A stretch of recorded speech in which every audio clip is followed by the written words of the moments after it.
Depuis quelques jours, depuis même semaines, on est submergé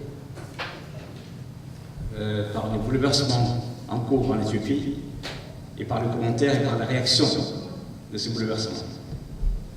Par rapport à cela, nous voudrions faire passer un message.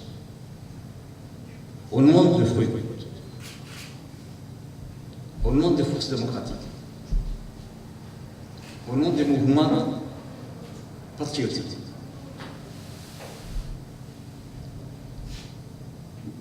au nom même du peuple de Djibouti. En tout cas, nous savons, nous représentons ces aspirations profondes.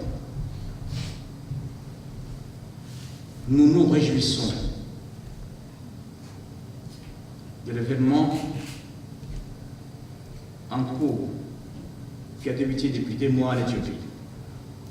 Nous félicitons le Premier ministre éthiopien, Dr Abiy Ahmed Ali, pour ses réformes démocratiques, pour ses initiatives audacieuses en Éthiopie, par ses actions décisives. Il vient d'empêcher la déconfiture de l'Éthiopie. Par ses prises de position audacieuses, il a peut-être empêché les pires. Nous saluons son initiative de paix avec l'Érythrée, qui met fin à une situation de Niger-Niger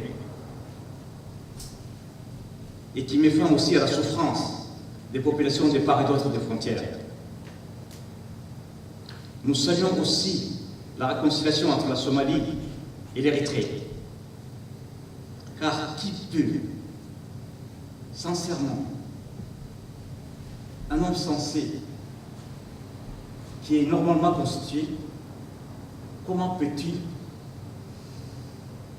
être contre la paix dans cette région qui est tant marquée par les souffrances, par les guerres civiles, par les guerres entre les États, par les guerres entre les ethnies? Nous espérons et nous demandons même aux protagonistes d'inclure dans le processus de paix le Soudan et Djibouti,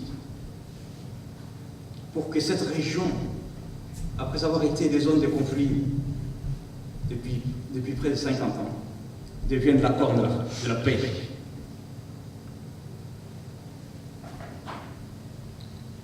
Nous entendons ici et là que le président djiboutien, qui n'est pas un dérapage près, demande aux Nations Unies d'exiger de l'Érythrée qu'elle cesse de soutenir les Fruits. Nous pouvons rassurer le chef de l'État actuel de Djibouti que les Fruits ne soutenus ni par l'Érythrée, ni par les Émirats, ni par les Somaliens.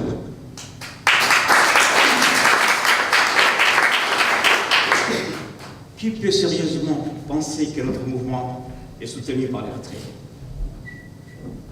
Le Fruit a été créé avant même l'indépendance de l'Érythrée, pour les gens qui ne le savent pas, il y a 27 ans.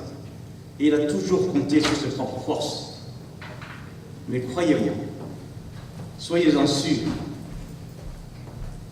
que le Fruit compte participer d'une manière décisive au changement dans ce pays, dans notre pays, et à l'avènement d'une deuxième république, d'un État national et démocratique. J'ai peut-être une anecdote à vous raconter par rapport à l'avènement d'une deuxième république, mais ce ne sera pas le moment ni l'endroit. Ce que nous entendons aujourd'hui, c'est l'aspiration grandissante de notre peuple à un changement radical du système mis en place depuis 41 ans.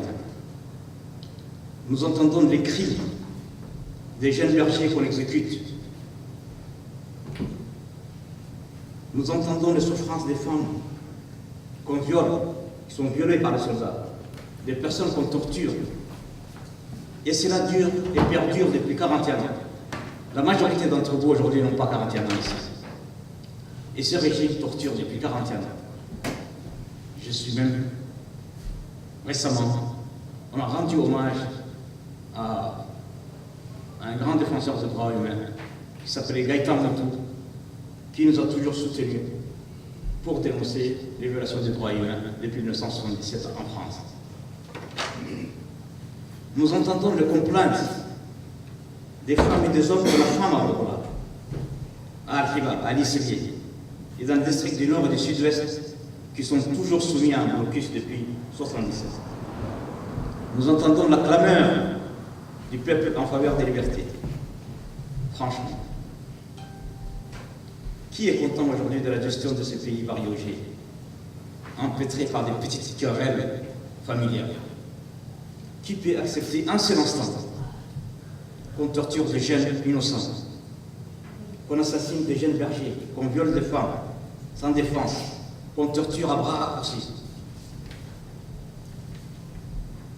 qu'on tue une personne ou plusieurs dizaines de personnes, ce qui a été le cas durant tous ces 41 ans. À Al-Khiba, à Yoboki, à Balisli, à Obo, au quartier 5, au Daï, à Sagaïda, à Bouldoufo, parce qu'ils ne sont pas bien nés. Nous disons aux militaires, aux gendarmes, aux agents de la police et de la sécurité qu'ils seront personnellement tenus comme responsables pour les exactions qu'ils ont commises et qu'ils continuent de commettre, encore sous nos yeux. Les personnes qui commettent les exécutions extrajudiciaires, comme ça a été le cas le 24 juillet à l'encontre d'Ibrahim Bakabé, des assassinats de masse, comme ça a été le cas à Al-Khiba, à Bouldoufo, à Yoboki, des tortures et des viols de femmes, ne pourront pas invoquer le fait d'avoir obéi aux ordres de la supérieure. Elles seront poursuivies et châtiées et jugées pour leurs faits. Le fruit, dès les premiers mois de sa création, a été partie prenante de tous les rassemblements des forces démocratiques.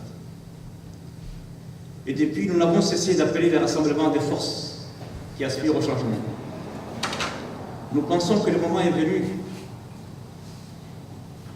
que la période se prête fort pour faire émerger une large convergence de toutes les couches sociales et de toutes les catégories de notre peuple pour arriver à une transition vers la démocratie. Appel aux forces démocratiques, donc aux forces patriotiques, aux forces sociales et à la société civile pour qu'elles mettent en œuvre une charte de transition.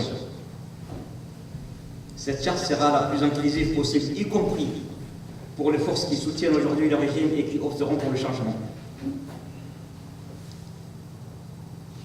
Sur ce, je vous donne rendez-vous que la jeunesse actuelle, qui est aujourd'hui majoritaire ici, de prendre à bras le corps ces problématiques et de préparer l'alternance. Merci.